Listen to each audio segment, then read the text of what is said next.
ಈ ನಾಡಿನ ಒಂದು ಬಹಳ ದೊಡ್ಡ ದುರಂತ ಅಂದರೆ ಮೊನ್ನೆ ಕರ್ನಾಟಕ ಸರ್ಕಾರ ಬಸವಣ್ಣನವರನ್ನ ಕರ್ನಾಟಕದ ಸಾಂಸ್ಕೃತಿಕ ನಾಯಕ ಅಂತ ಘೋಷಿಸಿತ್ತು. ಆದ್ರೆ ಎಂಥ ದುರಂತ ಅಂದರೆ ಹಿಂದೆ ಎಂ ಕಲಬುರ್ಗಿ ಅವರು ಹತ್ಯೆ ಆದಾಗ ಈ ನಾಡು ಪ್ರತಿರೋಧಿಸಲಿಲ್ಲ. ಮೊನ್ನೆ ಬಸವಣ್ಣನವರನ್ನ ಕರ್ನಾಟಕದ ಸಾಂಸ್ಕೃತಿಕ ನಾಯಕ ಅಂದಾಗ ಈ ನಾಡು ಸಂಭ್ರಮಿಸಲಿಲ್ಲ. ಎಲ್ಲೋ 4 ಜನರನ್ನಪ್ಪ ಅಂದ್ರೆ ಎಲ್ಲೋ ಸಂಭ್ರಮಿಸಿದ್ದೇವೆ. ಎಂಥ ದುರಂತ ಅಂದರೆ ಇವತ್ತಿಗೂ ಸಹ ಬಸವಣ್ಣನವರನ್ನ ಸಾಂಸ್ಕೃತಿಕ ನಾಯಕರಾಗಿ ಯಾಕೆ ಘೋಷಣೆ ಮಾಡಿದ್ದಾರೆ, ಅದರ ಮಹತ್ವ ಏನಿದೆ ಅಂತಕ್ಕಂಥದ್ದು ಯಾರಿಗೂ ಗೊತ್ತಿಲ್ಲ. ಲಿಂಗಾಯತ ಹೋರಾಟದ ಮುಂಚೂಣಿಯಲ್ಲಿರ್ತಕ್ಕಂಥ ಹೋರಾಟಗಾರರು ಕೇಳಿದ್ರು ನಾವು ಸಹಿ ತಗೊಂಡು ಹೊತ್ತಿನಲ್ಲಿ ಪೂಜಾ ಗುರುಬಸವಪಟ್ಟ ದೇವರು ನೂರಾರು ಮಠಾಧೀಶರ ಸಹಿ ತಗೊಂಡು ಎಚ್ ಡಿ ಸಿದ್ದರಾಮಯ್ಯನವರು ನಾವು 100 ಜನ ಪ್ರಗತಿಪರ ಚಿಂತಕರನ್ನ ಬಾಲಕಿ ಶ್ರೀಗಳ ನೇತೃತ್ವದಲ್ಲಿ ತೆಗೆದುಕೊಂಡು ಹೋಗಿದ್ದೆವು. ಬೀದರ್ ಜಿಲ್ಲೆಯಲ್ಲಿ ಕೆಲವರು ಸಹಿ ಮಾಡಂದ್ರೆ ಸಾಂಸ್ಕೃತಿಕ ನಾಯಕರಿಂದ ಏನು ಉಪಯೋಗ ಇದೆ ಅಂತಕ್ಕಂಥ ಕೇಳಿದ್ರು. ನನಗೆ ನಿಜಕ್ಕೂ ದುಃಖ ಆಯಿತು. ನಿಮ್ಗೆಲ್ರಿಗೂ ಇಡೀ ಜಗತ್ತಿನಲ್ಲಿ ಇವತ್ತು ತಮಿಳುನಾಡು ಇದೆ, ಪಕ್ಕದ ತಮಿಳುನಾಡ ತಿರುವಳ್ಳುಕರ್ ಅಂತ ಇದೆ, ಮತ್ತೆ ಪಶ್ಚಿಮ ಬಂಗಾಳ ರವೀಂದ್ರನಾಥ್ ಟ್ಯಾಗೂರ್ ಅಂತ ಇದೆ. ಇವತ್ತಿನ ದಿವಸ ಮಹಾರಾಷ್ಟ್ರ ಛತ್ರಪತಿ ಶಿವಾಜಿಯನ್ನ ನೆನೀತಾ ಇದೆ. ಆದರೆ ಕರ್ನಾಟಕದಲ್ಲಿ ಬಸವಣ್ಣ ಅಂತ ಇದ್ದೇವೆ. ಆದರೆ ಇಲ್ಲಿವರೆಗೂ ನಮ್ಮ ದೇಶದಲ್ಲಿ ಅಷ್ಟೇ ಅಲ್ಲ, ಯಾವ ರಾಜ್ಯದಲ್ಲಿಯೂ ಸಹ ಹೊರದೇಶದಲ್ಲಿಯೂ ಸಹ ಎಲ್ಲೂ ಸಹ ಒಂದು ಸ್ಟೇಟು ಒಂದು ಇಡೀ ಕ್ಯಾಬಿನೆಟ್ ಇಟ್ಟು ಒಬ್ಬ ವ್ಯಕ್ತಿಯನ್ನ ಸಾಂಸ್ಕೃತಿಕ ನಾಯಕ ಅಂತಕ್ಕಂಥದನ್ನ ಘೋಷಣೆ ಮಾಡಿದ್ದು ಬಹುಶಃ ಪ್ರಪಂಚದಲ್ಲೇ ಅದು ಕರ್ನಾಟಕದಲ್ಲಿ ಮಾತ್ರ. ಇಲ್ಲಿವರೆಗೆ ಎಲ್ಲಿಯೂ ಸಹ ಬಸವಣ್ಣನವರಂತೆ ಸಾಂಸ್ಕೃತಿಕ ನಾಯಕ ಅಂತೇಳಿ ಘೋಷಣೆ ಮಾಡಿರ್ತಕ್ಕಂಥ ಚರಿತ್ರೆ ಎಲ್ಲಿಯೂ ಇಲ್ಲ. ನಮ್ಗೆಲ್ಲ ಆರಂಭದಲ್ಲಿ ಎಚ್ ಡಿ ಸಿದ್ದರಾಮಯ್ಯ ಸರಿಗೂ ನಮಗೂ ದಿನೇಶ್ ಅಮೀನ್ಮಠ ಅವ್ರಿಗೆ ಎಲ್ಲರೂ ಕನ್ಫ್ಯೂಸ್ ಪಕ್ಕದಲ್ಲಿ ಮಹಾರಾಷ್ಟ್ರದಲ್ಲಿ ಬಾಲ್ಕೇಪುರ್ ಅಂತ ಇದ್ದಾರೆ, ಅವಾಗ ಪಕ್ಕದಲ್ಲಿ ಮಹಾರಾಷ್ಟ್ರ ಮಾಡಿದಾರ ಅಂತ ತಿಳ್ಕೊಂಡು ನಾವು ಗೂಗಲ್ಗೆ ಸರ್ಚ್ ಮಾಡಿದೆವು, 100 ಮಂದಿ ಕೇಳಿದೆವು. ಮಹಾರಾಷ್ಟ್ರದಲ್ಲೂ ಸಹ ಸಾಂಸ್ಕೃತಿಕ ನಾಯಕ ಅಂತ ಘೋಷಣೆ ಆಗಿಲ್ಲ, ಕರ್ನಾಟಕದಲ್ಲಿ ಮಾತ್ರ ಆಗಿದೆ. ಅದೆಲ್ಲರ ಒಂದು ಕೀರ್ತಿ ಶ್ರೇಯಸ್ಸು ನಮ್ಮ ಬಾಲಕಿ ಬಸವಲಿಂಗ ಪಟ್ಟದೇವರಿಗೆ ಮತ್ತು ನಮ್ಮೆಲ್ಲ ಪ್ರಗತಿಪರ ಚಿಂತಕರಿಗೆ ಸಲ್ತದೆ. ಯಾಕಂದ್ರೆ ಈಗ ಭೀಮಣ್ಣ ಖಂಡ್ರೆ ಅವರದ ಒಂದು ಕಾರ್ಯಕ್ರಮ ಇತ್ತು. ಆ ಕಾರ್ಯಕ್ರಮದಲ್ಲಿ ನಮ್ಮ ಬಾಲಕಿಯ ಕಿರಿಯ ಶ್ರೀಗಳು ಒಂದು ಸಣ್ಣ ಮಕ್ಕಳ ಒಬ್ಬೊಬ್ಬ ಸ್ವಾಮಿಗಳು ನಗ್ನಗತ್ತರ ಸಲುವಾಗಿ ಏನಪ್ಪ ಅಂದ್ರೆ ಸಹಿ ತಗೊಂಡಿದ್ದಾರೆ. ಒಂದು ಕನಿಷ್ಠ ಇನ್ನೊಂದು ವಿಶೇಷತೆ ಏನಂದ್ರೆ ಪಂಚಾಚಾರ್ಯ ಬಸವಣ್ಣನವರ ವಿರೋಧಿಗಳು ಅಂತ ನಾವೆಲ್ಲರೂ ಹೇಳ್ತೇವೆ. ಆದ್ರೆ ಅದೇ ಶ್ರೀಶೈಲ ಜಗದ್ಗುರುಗಳು ಸಹ ಸಹಿ ಹಾಕಿದ್ರು. ನಾಡಿನ ಸುತ್ತೂರು ಶ್ರೀಗಳಾಗಿರ್ಬೋದು, ಈ ನಾಡಿನ ಅವರಿವರನ್ನದೇ ಪ್ರತಿಯೊಬ್ಬರು ಸಹ ಹಾಕಿದ್ರು. ಈ ಒಂದು ಸಂದರ್ಭದಲ್ಲಿ ಈ ನೆಲಕ್ಕೆ ಒಬ್ಬ ಸಾಂಸ್ಕೃತಿಕ ನಾಯಕನ ಅವಶ್ಯಕತೆ ಇತ್ತು. ಅವಶ್ಯಕತೆ ಅಷ್ಟೇ ಅಲ್ಲ, ಅನಿವಾರ್ಯತೆ ಇತ್ತು.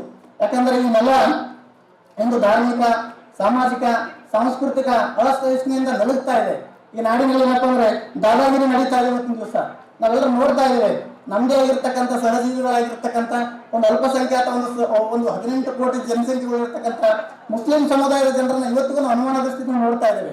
ಯಾರಾದರೂ ಅವ್ರ ಧರ್ಮದ ಸಂಕೇತಗಳನ್ನು ಧರಿಸ್ಕೊಂಡು ಟೋಪಿ ಹಾಕೊಂಡು ಏನಾದ್ರೂ ಬಂದ್ರೆ ಅವ್ರನ್ನ ಅನುಮಾನ ಪಡ್ತಾ ಇದ್ದೇವೆ. ಆದ್ರೆ ಈ ನಾಡು ಯಾವ ಮಟ್ಟಕ್ಕೆ ಹೋಗಿದೆ ಇವತ್ತಿನ ದಿವಸ, ಯಾವ ನೆಲದಲ್ಲಿ ಬಸವಣ್ಣನವರು ಅಂತರ್ಜಾತಿಗಳನ್ನ ಮದುವೆ ಮಾಡಿದರು, ಅದೇ ನೆಲದಲ್ಲಿ ವಿಶೇಷವಾಗಿ ಬೀದರ್ ಜಿಲ್ಲೆಯಲ್ಲಿರುವ ಇವತ್ತಿನ ದಿವಸ ದಲಿತರಿಗೆ ಮದುವೆ ಆಗೋದಂತೂ ದೂರ ಉಳಿತು, ಮದುವೆ ಆಗೋದ ಜೊತೆ ಮದುವೆ ರಕ್ತ ಸಂಬಂಧವಂತೂ ಬೆಳೆಸೋದಂತೂ ದೂರ ಉಳಿತು.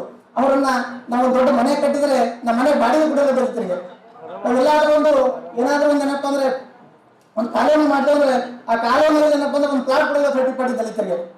ಅಂದ್ರೆ ಈ ನಾಡು ಎಷ್ಟು ಅಸಹಿಷ್ಣುತೆಯಿಂದ ನಲುಗ್ತಾ ಇದೆ ಅಂತಕ್ಕಂಥದ್ದನ್ನ ನಾವು ದಿವಸ ನಮಗ್ ಮಾಡ್ಕೊಳ್ತಕ್ಕಂಥದ್ದು ಬಹಳ ಅವಶ್ಯಕತೆ ಇದೆ. ಅದು ಯಾವುದೇ ನಾಡು ಇರಲಿ, ಇವತ್ತಿನ ದಿವಸ ಶಿಕ್ಷಣ ರಂಗದಲ್ಲಿ ನೋಡ್ತಾ ಇದ್ದೇವೆ. ಹಿಂದಿನ ದಿವಸ ದಲಿತರಿಗೆ, ಈ ನೆಲದ ಶೋಷಿತರಿಗೆ, ಬಡವರಿಗೆ ಶಿಕ್ಷಣವನ್ನು ನಿರಾಕರಿಸ್ತಾ ಇದ್ರು. ಇವತ್ತು ಶಿಕ್ಷಣದ ಹಕ್ಕು ಸಂವಿಧಾನಾತ್ಮಕ ಹಕ್ಕಾದರೂ ಸಹ ಇವತ್ತಿನ ದಿವಸ ಒಂದು ಶಿಕ್ಷಣದಲ್ಲಿ ನೋಡ್ರಿ, ಇವತ್ತು ನಮ್ಮ ಫ್ರೆಂಡ್ ಇದ್ದಾರೆ ಓಂಕಾರ ಅಂತ ಬೆಂಗಳೂರಲ್ಲಿ, ಅವ್ರ ಮಗನ ಫೀಸ್ 1 ವರ್ಷಕ್ಕೆ 4 ಲಕ್ಷ ರೂಪಾಯಿ, ಮತ್ತೊಂದು ಸ್ಕೂಲಲ್ಲಿ 14 ಲಕ್ಷ ರೂಪಾಯಿ. ಇವತ್ತು ನಮ್ಮೆಲ್ಲರ ಆದಾಯ ವರ್ಷಕ್ಕೆ 1.5 ಲಕ್ಷ ರೂಪಾಯಿ ಇದೆ. ನಮ್ಗೆ ಕನಿಷ್ಠ 2-3 ಮಕ್ಕಳು ಹುಡ್ತಾವ. ನಮಗೆ 3 ಮಕ್ಕಳನ್ನ 5 ಲಕ್ಷ ರೂಪಾಯಿ ಎಲ್ಲಿಗೆ ಹೊಸ್ಲಾಗುತ್ತೆ ಈ ಕಾಲದಲ್ಲಿ? ಯಾವ ಸರ್ಕಾರ ಏನಪ್ಪ ಅಂದ್ರೆ ಪ್ರಾಥಮಿಕ ಜವಾಬ್ದಾರಿ ಇದೆ. ಆರೋಗ್ಯ ಮತ್ತು ಶಿಕ್ಷಣ ಅದು ಒಂದು ಪ್ರತಿಯೊಬ್ಬರ ಮಕ್ಕಳು ಮೂಲಭೂತ ಹಕ್ಕಾಗಬೇಕು. ಇವತ್ತು ನೋಡ್ರಿ ನಮ್ಗೆ ಅತಿ ಹೆಚ್ಚು ಖರ್ಚಾಗೋದು ಇವೆರಡಕ್ಕೆ, ಒಂದು ಆರೋಗ್ಯ, ಒಂದು ಶಿಕ್ಷಣ. ಇವೆರಡಕ್ಕೆ ಬಿಟ್ಟರೆ ನಮ್ಗೆ ಮೇಜರ್ ಖರ್ಚಾಗೋದಿಲ್ಲ ಇವತ್ತು ದಿವಸ. ಇವತ್ತು ಹೆಂಗಾಗಿದೆ ಶಿಕ್ಷಣವನ್ನು ಪಟ್ಟು ನಿರಾಕರಿಸ್ತಾ ಇದ್ದಾರೆ. ಇವತ್ತು ನೋಡಿ ಮೆಡಿಕಲ್ ಯಾರಾಗ್ತಾ ಇದ್ದಾರೆ ಎಲ್ಲೋ 1-2 ಉದಾಹರಣೆಗಳು ಕೊಡ್ತಾರೆ. ಡಾಕ್ಟರ್ ಮಕ್ಕಳು ಡಾಕ್ಟರ್ ಆಗ್ತಾರೆ, ಶ್ರೀಮಂತರ ಮಕ್ಕಳು ಕೋಟ್ಯಾಧಿಪತಿಗಳ ಮಕ್ಕಳು MD ಸೀಟು MBBS ಸೀಟು 1 ಕೋಟಿ ಖರೀದಿ ಮಾಡಿ ಏನಪ್ಪ ಮಾಡ್ತಾರೆ. ಬಡವ್ರ ಮಕ್ಕಳು ಏನಾಗ್ತಾರೆ, ಅದೇ ಕಾನ್ಸ್ಟೇಬಲ್, ಅದೇ ಪೊಲೀಸು, ಅದೇ ಆಗ್ತಾರೆ. ಈ ನೆಲಕ್ಕೊಬ್ಬ ಸಾಂಸ್ಕೃತಿಕ ನಾಯಕ ಯಾಕೆ ಬೇಕಂದ್ರೆ ಸಾಂಸ್ಕೃತಿಕ ನಾಯಕ ಅಂದ್ರೆ ಬಹಳ ಜನರಿಗಿದೆ. ಹಂಗೆ ಘೋಷಣೆ ಮಾಡಿದ್ರೆ ಏನಾಯ್ತ್ರಿ? ಕರ್ನಾಟಕ ಸರ್ಕಾರ ಬಸವಣ್ಣನ ಮೂಲಕ ಇಡೀ ಜಗತ್ತಿಗೆ ಗುರುತಿಸಿಕೊಳ್ಳ ಹೊರಟಿದೆ. ಬಸವಣ್ಣ ನಮ್ಮ ನಾಯಕ ಅಂದ್ರೆ ಅತ್ಯಂತ ಸರಳವಾಗಿ ಹೇಳಬೇಕಾದ್ರೆ ನಮ್ಮ ಕುಟುಂಬದಲ್ಲಿ ಒಬ್ಬ ನಾಯಕ ಇರ್ತಾನೆ. ನಮ್ಮ ಮನೆ ಯಜಮಾನನು, ನಮ್ಮ ಅಣ್ಣನೋ, ನಮ್ಮ ತಮ್ಮನೋ, ಯಾರು ಬುದ್ಧಿವಂತರಿದ್ದಾರೆ, ಯಾರು ವಿಷಯ ಅವರನ್ನ ನಾಯಕ ಅಂತ ನಾವೇನೋ ಒಪ್ಕೊಳ್ತೇವೆ. ನಮ್ಮ ಕುಟುಂಬದ ಯಜಮಾನ ಆತ ತೋರಿಸಿಕೊಟ್ಟಿರ್ತಕ್ಕಂಥ ದಾರಿಯಲ್ಲಿ ನಾವೆಲ್ಲರೂ ಸಾಕ್ತೇವೆ. ಹಾಗೆ ಬಸವಣ್ಣ ತೋರಿಸಿಕೊಟ್ಟಿರ್ತಕ್ಕಂಥ ದಾರಿಯಲ್ಲಿ ಈ ನೆಲದಲ್ಲಿ ನಡಿಬೇಕಾಗಿರ್ತಕ್ಕಂಥ ಇಬ್ಬರು ಬಹಳ ದೊಡ್ಡ ಜವಾಬ್ದಾರಿ ಇದೆ. ಒಂದು ರಾಜಕಾರಣಿಗಳು, ಇನ್ನೊಂದು ಮಠಾಧೀಶರು. ಯಾಕಂದ್ರೆ ನಾಡು ಉದ್ಧಾರ ಆಗಬೇಕಾದ್ರೆ ಇವ್ರಿಬ್ಬರಿಂದ ಇರ್ತದೆ, ನಾಡು ಹಾಳಾಗಬೇಕಾದ್ರೆ ಇವ್ರಿಬ್ಬರಿಂದ ಆಗುತ್ತೆ. ಇದೊಂದು ಬಹಳ ದೊಡ್ಡ ದುರಂತ ಇದೆ ಈ ಸನ್ನಿವೇಶದಲ್ಲಿ. ಇವತ್ತು ದಿವಸ ಮಠಾಧೀಶರು ನೋಡ್ರಿ, ಯಾರಾದ್ರೂ ಒಬ್ಬ ಸಾಮಾನ್ಯ ವ್ಯಕ್ತಿ ಒಂದು MLA ಎಲೆಕ್ಷನ್ ಮಾಡ್ಬೇಕಾದ್ರೆ 50 ಕೋಟಿ ರೂಪಾಯಿ ಬೇಕು. MLA ಮಗ MLA ಆಗ್ತಾನೆ, ಮಿನಿಸ್ಟರ್ ಮಗ ಅವನೇ ಆಗ್ತಾನೆ MLA. ಮತ್ತೆ ದೊಡ್ಡ ಎಲೆಕ್ಷನ್ ಎಲ್ಲ ಸಾಧ್ಯತೆ ಅಲ್ಲ. ಇದು ಯಾವ ಪ್ರಜಾಪ್ರಭುತ್ವ ಹೇಳಿ, ಎಲ್ಲಿಂದ ಸಂವಿಧಾನ ಜಾರಿ ಆಗಿರುತ್ತೆ ಸರ್. ನಾವೆಲ್ಲರೂ ಹೇಳ್ತೇವೆ ಬಸವಣ್ಣ ಸಾಂಸ್ಕೃತಿಕ ನಾಯಕ, ವಿಶ್ವಗುರು ಬಸವಣ್ಣ. ಬರೀ ಹಣೆ ಮೇಲೆ ವಿಭೂತಿ ಕೊರಳ ಲಿಂಗ ಕಟ್ಕೊಂಡು ಬಸವ ಅನ್ನೋದು ಬಸವ ತತ್ವ ಅಲ್ಲ.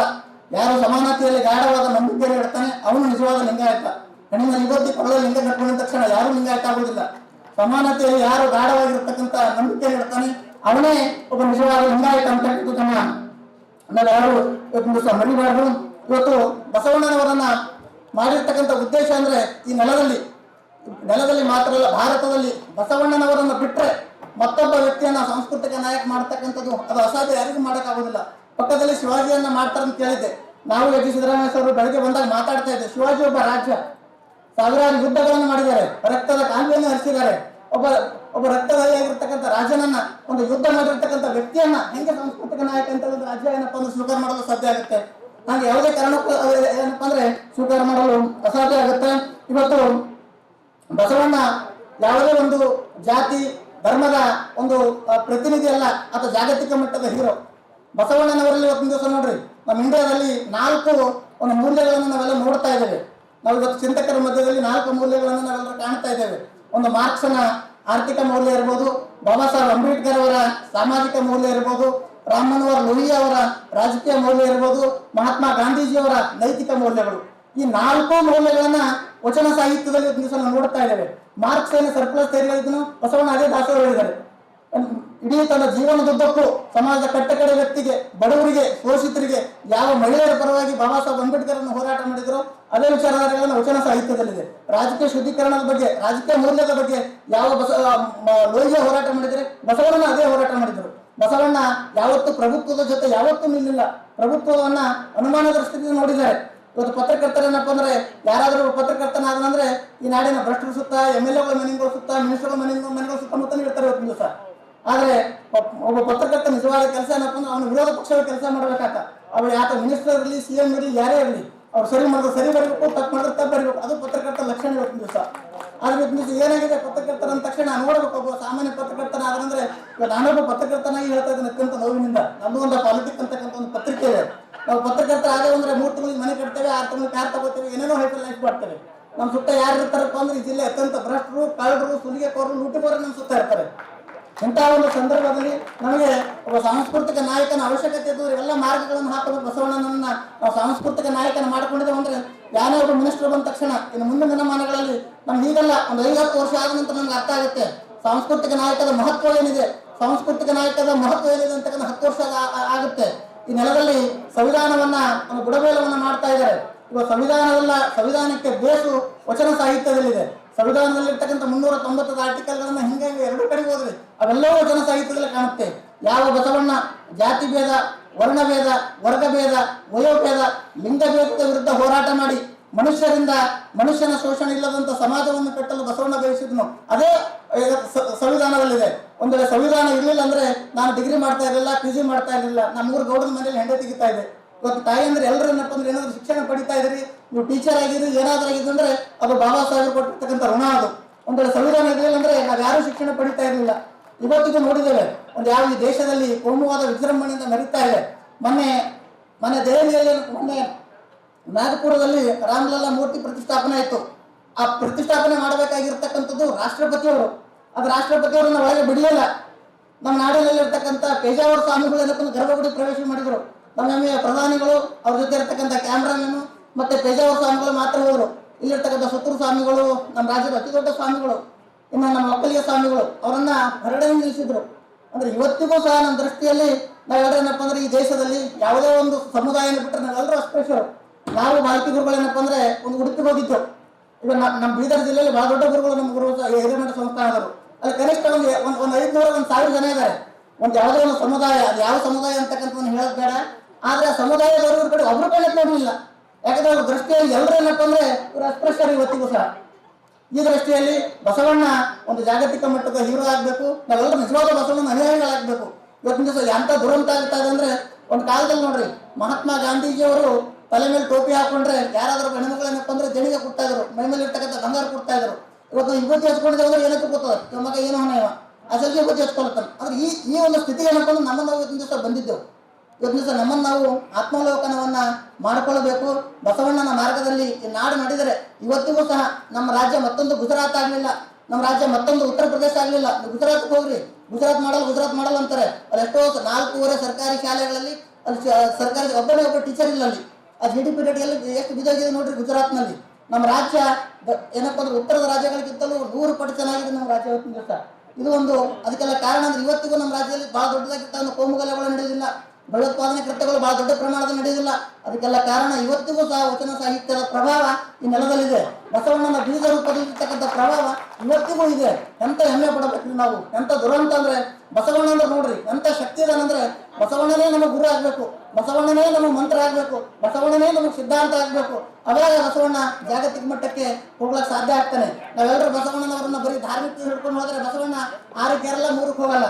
ಬಸವಣ್ಣ ಕೇವಲ ಧಾರ್ಮಿಕ ವ್ಯಕ್ತಿ ಅಲ್ಲ, ಈ ಜಗತ್ತು ಕಂಡಿರ್ತಕ್ಕಂಥ ಬಹಳ ದೊಡ್ಡ ಆರ್ಥಿಕ ಚಿಂತಕ. ಬಸವಣ್ಣ ಈ ಜಗತ್ತು ಕಂಡಿರ್ತಕ್ಕಂಥ ಬಹಳ ದೊಡ್ಡ ರಾಜಕೀಯ ತಜ್ಞ. ಬಸವಣ್ಣ ಈ ಜಗತ್ತು ಕಂಡಿರ್ತಕ್ಕಂಥ ಬಹಳ ದೊಡ್ಡ ಸಾಮಾಜಿಕ ಚಿಂತಕ. ಅದೆಲ್ಲವನ್ನು ಮರಿತಾ ಇದ್ದೇವೆ ನಾವು, ಏಕಮುಖವಾಗಿರ್ತಕ್ಕಂಥ ಮಾಡ್ತಾ ಇದ್ದೇವೆ. ಇನ್ನು ಮುಂದಾದರೂ ಸರ್ಕಾರ ಬಸವಣ್ಣನವನನ್ನ ಸಾಂಸ್ಕೃತಿಕ ನಾಯಕ ಅಂತ ಘೋಷಣೆ ಮಾಡಿರ್ತಕ್ಕಂಥ ಯಾವುದೇ ಒಂದು ಸಮುದಾಯದ ಖಾಸಗೀಕರಣ ಆಗಿರ್ತಕ್ಕಂಥ ಬಸವಣ್ಣ ಇವತ್ತು ಸಾಮಾಜಿಕರಣ ಮಾಡಿದರೆ ಸಿದ್ದರಾಮಯ್ಯನವರಿಗೆ ನಾವೆಲ್ಲರೂ ಅಭಿನಂದನೆ ಸಲ್ಲಿಸಬೇಕು. ಬಹಳ ಮಂದಿ ಸಿದ್ದರಾಮಯ್ಯನವರಿಗೆ ಏನ್ ಹೇಳ್ತಾರೆ, ಸಿದ್ದರಾಮಯ್ಯ ಲಿಂಗಾಯತವಾದಿ ಅಂತ ಹೇಳ್ತಾರೆ. ಸಿದ್ದರಾಮಯ್ಯನವರು ಎಷ್ಟು ತೆಗೆದು ನೋಡ್ರಿ, ನಿನ್ನೆ ಬಾಲ್ಕಿಯಪ್ಪರು ಬಹಳ ಚೆನ್ನಾಗಿ ಹೇಳಿದ್ರು. 10 ನಿಮಿಷ ಏನಾದ್ರೂ ಸಿದ್ದರಾಮಯ್ಯ ಅದು ಸದನ ಇರ್ಬೋದು, ಹೊರಗೆ ಇರ್ಬೋದು, ಏನಾದ್ರೂ ಮಾತಾಡಿದ್ರೆ ಬಸವಣ್ಣವ್ರ ಬಗ್ಗೆ 2 ನಿಮಿಷ ಮಾತಾಡ್ತಾರೆ. ಅಂತ ಅಪರೂಪದ ಮುಖ್ಯಮಂತ್ರಿ ಎಲ್ಲಿ ಸಿಗ್ತಾರೆ? ಓಪನ್ ಚಾಲೆಂಜ್ ಇದೆ ಸಿದ್ದರಾಮಯ್ಯ ನೋಡೋದು. ನನ್ನ ಮೇಲೆ ಒಂದೇ ಒಂದು ಭ್ರಷ್ಟಾಚಾರದ ಆರೋಪ ಮಾಡಿದ್ರೆ ನಾನು ರಾಜಕೀಯ ನಿವೃತ್ತಿ ತಗೋತೇನೆ ಅಂತ ಹೇಳ್ತಾರೆ. ಬಸವಣ್ಣನ ಬಗ್ಗೆ ನೋಡಿ ವಚನ ಸಾಹಿತ್ಯ ಅಪ್ಪರು ಹೇಳಿದ್ರು, ಹೇಳಿದ ತಕ್ಷಣ ಘೋಷಣೆ ಮಾಡ್ತಾನೆ ಹೇಳಿದ್ರೆ ಸಾಮಾನ್ಯ ಎಲ್ಲ 400 ರೂಪಾಯಿ ಜಮೀನು ಬೇಕು, 2000 ಕೋಟಿ ರೂಪಾಯಿ ದುಡ್ಡು ಬೇಕು ವಚನ ವಿಶ್ವವಿದ್ಯಾಲಯಕ್ಕೆ, ಅದು ಮಾಡ್ತಾರೆ ಅಂತ ತಿಳ್ಕೊಂಡು ಒಪ್ಕೊಂಡಿದ್ದಾರೆ ಸಿದ್ದರಾಮಯ್ಯನವರು. ಮತ್ತು ಅವ್ರ ಪಟ್ಟ ಮಾತು ಯಾವತ್ತೂ ತಪ್ಪುವುದಿಲ್ಲ, ಖಂಡಿತ ಅವರು ಮಾಡೇ ಮಾಡ್ತಾರೆ. ಸಾಂಸ್ಕೃತಿಕ ನಾಯಕ. ನಿನ್ನೆ ಒಂದು ಅಪ್ಪರೊಂದು ಮಾತು ಹೇಳಿದ್ರು. ಅಪ್ಪರ ಬಗ್ಗೆ ನನಗೆ ಯಾಕೆ ವಿಶೇಷವಾಗಿರ್ತಕ್ಕಂಥ ಗೌರವ ಇದೆ ಅಂದ್ರೆ ಬಾಲ್ಕಿ ಶ್ರೀಗಳು ಹಚ್ಚಿದ ಸಸಿ ನನಗೆ ಆರಂಭದಲ್ಲಿ MA ಜರ್ನಲಿಸಂ ಬಿಟ್ಟು ಬಂದಾಗ ನನಗೆ ಪ್ರವಚನಕ್ಕೆಲ್ಲ ಅವರೇ ಕಳಿಸ್ಕೊಟ್ಟಿದ್ರು, ಭಾಷಣ ಮಾಡಕ್ಕೆ ಅದೆಲ್ಲ ಕಳಿಸ್ಕೊಟ್ಟಿದ್ರು. ಮತ್ತೆ ಅಕ್ಕ ಅನ್ನಪೂರ್ಣ ಅವರು ನೆನೆಸ್ಬೇಕು, ನಾನು 3-4 ತಿಂಗಳು ಇಟ್ಕೊಂಡು ವಚನ ಸಾಹಿತ್ಯ ಓದಿಸಿದ್ರು ಅಕ್ಕ ಅನ್ನಪೂರ್ಣ ಅವರು. ಇವತ್ತಿನ ದಿವಸ ಅವರಿಬ್ಬರ ಪ್ರೇರಣೆಯಿಂದ ಇವತ್ತಿನ ದಿವಸ ನನ್ನ ಮೇಲ್ಗಡೆ ಬಂದಿರತಕ್ಕಂಥದ್ದನ್ನ ಸೋಲಲ್ಲ. ಅದರಲ್ಲಿ ಬಾಲ್ಕೆ ಸ್ವಾಮಿಗಳನ್ನ ಎಷ್ಟು ನೆನೆದರೂ ಕಡಿಮೆ ಇದೆ.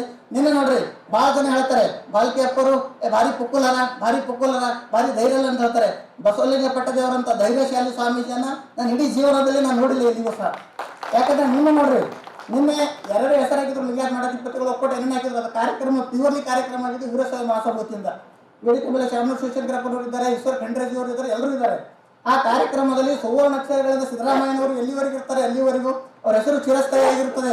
ಲಿಂಗಾಯತ ಧರ್ಮಕ್ಕೆ ಅಲ್ಪಸಂಖ್ಯಾತ ಮಾನ್ಯತೆಗಾಗಿ ಕೇಂದ್ರಕ್ಕೆ ಕಳಿಸಿರ್ತಕ್ಕಂಥ ಸಿದ್ದರಾಮಯ್ಯನವರೇ, ನೀವು ಎಲ್ಲಿವರೆಗೆ ವಚನ ಸಾಹಿತ್ಯ ಇರುತ್ತೋ ಅಲ್ಲಿವರೆಗೆ ಬಸವಣ್ಣ ಇರುತ್ತೋ ಅಲ್ಲಿವರೆಗೆ ನೀವು ಇರ್ತೀರಿ ಅಂತ ಹೇಳ್ತಾರೆ. ಅದಕ್ಕೊಂದು ಸಣ್ಣ ಪ್ರತಿರೋಧನೂ ಬರಲಿಲ್ಲ. ಮತ್ತೆ ಅಪ್ಪರದೊಂದು ದೊಡ್ಡ ವಿಶೇಷತೆ ನೋಡಿ, ಅವ್ರು ನಿನ್ನೆ ಇದನ್ನು ಕಡೆದು ವೀರಶೈವ ಮಹಾಸಭೆಯವರು 1905 ಹುಟ್ಟಿದಾಗಿನಿಂದ ಇಲ್ಲಿವರೆಗೂ ಒಂದು ಪಂಚಾಚಾರ್ಯ ಹುಟ್ಟಿಲ್ದರ ಕಾರ್ಯಕ್ರಮ ಮಾಡಿಲ್ಲ. ಫಸ್ಟ್ ಟೈಮ್ ವೀರಶೈವ ಮಹಾಸಭೆ ವತಿಯಿಂದ ಆಗಿರ್ತಕ್ಕಂಥ ಕಾರ್ಯಕ್ರಮದಲ್ಲಿ ಕೇವಲ ಬಸವಣ್ಣನ ಫೋಟೋ ಮಾತ್ರ ಇತ್ತು. ನಿಮ್ಗೆ ಯಾರಾದ್ರೂ ಗಮನಿಸಿರೋ ಇಲ್ಲ, ಎಲ್ಲೂ ಸಹ ಏನಪ್ಪ ಅಂದ್ರೆ ಪಂಚಾಚಾರ್ಯ ಫೋಟೋಗಳನ್ನ ಕಾಣಲಿಲ್ಲ. ಅದು ಬಾಲ್ಕೆ ಅಪ್ಪರ ಪ್ರಭಾವ ಅಂತ ಒಂದು ಅಪರೂಪದ ಮಾಣಿಕ್ಯವನ್ನ ಇವತ್ತಿನ ದಿವಸ ಕನ್ನಡ ಸಾಹಿತ್ಯ ಪರಿಷತ್ತಿನ ಸಮ್ಮೇಳನ ಅಧ್ಯಕ್ಷರು ಮಾಡಿದ್ರಿ. ಬಹಳ ಜನ ಸ್ವಾಮಿಗಳಂದ್ರೆ ಎದಕ್ಕೆ ಸೀಮಿತ ಆಗ್ತಾರೆ ಅಂದ್ರೆ ಪೂಜೆ, ಆಶೀರ್ವಾದ ಮತ್ತೆ ಆಶೀರ್ವಚನ 3ಕ್ಕೆ ಸೀಮಿತ ಆಗ್ತಾರೆ. ಅದ್ರ ಬಾಲ್ಕೆ ಸ್ವಾಮಿಗಳು ಡೈಲಿ ತೆಗೆದು ನೋಡ್ರಿ ನೀವು, ಅವ್ರು 1 ದಿವಸ ಬಿಡುವಲ್ಲ, ದಿನಾಲು 5 ಕಾರ್ಯಕ್ರಮಗಳು ಮಾಡ್ಕೊತಾನೆ ಇರ್ತಾರೆ. ಅತ್ಯಂತ ಒರಿಜಿನಲ್ ಬರಹಗಾರರು. ಅವ್ರು ಇಲ್ಲಿವರೆಗೆ ಸುಮಾರು 34 ಪುಸ್ತಕಗಳನ್ನ ಬರೆದಿದ್ದಾರೆ. ಏನಪ್ಪ ಅಂದ್ರೆ ಓದ್ತಾರೆ, ಒಳ್ಳೆ ಬರವಣಿಗೆಗಳನ್ನ ಮಾಡ್ತಾರೆ. ಇಂಥ ಸ್ವಾಮೀಜಿಗಳನ್ನ ಸಮ್ಮೇಳನ ಅಧ್ಯಕ್ಷರ ಮಾಡಿರ್ತಕ್ಕಂಥ ಸುರೇಶ್ ಅವರಿಗೆ ನನ್ನ ಧನ್ಯವಾದಗಳನ್ನು ಹೇಳಬೇಕು. ಇನ್ನು ಕೊನೆಯದಾಗಿ ಸುರೇಶನ್ ಬಗ್ಗೆ 1-2 ಮಾತುಗಳನ್ನು ಹೇಳ್ತೀನಿ. ನಾನು ಇಡೀ ಜೀವನದಲ್ಲೇ ನನ್ನ ಫಸ್ಟ್ ಟೈಮ್ ಕನ್ನಡ ಸಾಹಿತ್ಯ ಪರಿಷತ್ತಿನ ಒಂದು ವೇದಿಕೆ ಎತ್ತಿದ್ದು. ಯಾಕಂದ್ರೆ ನಾವೆಲ್ಲ ಕನ್ನಡ ಸಾಹಿತ್ಯ ಪರಿಷತ್ತಿನ ವಿರುದ್ಧವಾಗಿ ಬಂಡಾಯ ಸಾಹಿತ್ಯ ಕಟ್ಟಿನವರು, ಕನ್ನಡ ಸಾಹಿತ್ಯ ಧಿಕ್ಕರಿಸಿ ನಿಂತವರು ನಾವೆಲ್ಲರೂ. ಫಸ್ಟ್ ಟೈಮ್ ಯಾಕೆ ಬಂದಿದ್ದು 2 ಕಾರಣ. ಒಂದು ನಮ್ಮ ಎಚ್ ಸಿದ್ದರಾಮಯ್ಯನವರು ಬಂದಿದ್ದು, ಒಂದು ಬಾಲ್ಕಿ ಶ್ರೀಗಳು, ಇನ್ನೊಂದು ನಮ್ಮ ಸುರೇಶ. ಬಹಳಷ್ಟು ಜಿಲ್ಲಾಧ್ಯಕ್ಷರಾಗಿದ ತಕ್ಷಣ ಹಣ ಮಾಡ್ಕೋತಾರೆ. ಆದ್ರೆ ಈ ನಮ್ಮ ಪುಣ್ಯಾತ್ಮ ಸುರೇಶ ಜಿಲ್ಲಾಧ್ಯಕ್ಷ ನೋಡಿದು ಬರೀ ಜಮೀನು ಮಾಡ್ಕೋತಾ ಇದ್ದಾರೆ, ಮೈಗೆಲ್ಲ ಸಾಲ ಮಾಡ್ಕೋತಾ ಇದ್ದಾರೆ. ಈಗ ನಮ್ಮ ಸುರೇಶನ್ ಬಗ್ಗೆ ನನಗೆ ಯಾಕೆ ಗೌರವ ಇದ್ದಾರೆ ಪುಣ್ಯಾತ್ಮನಾಗಿ, ಅದಕ್ಕೋಸ್ಕರ ನನಗೆ ಗೌರವ ಇದೆ. ಸುರೇಶನ ಕೈಯನ್ನ ಬಲಪಡಿಸೋಣ.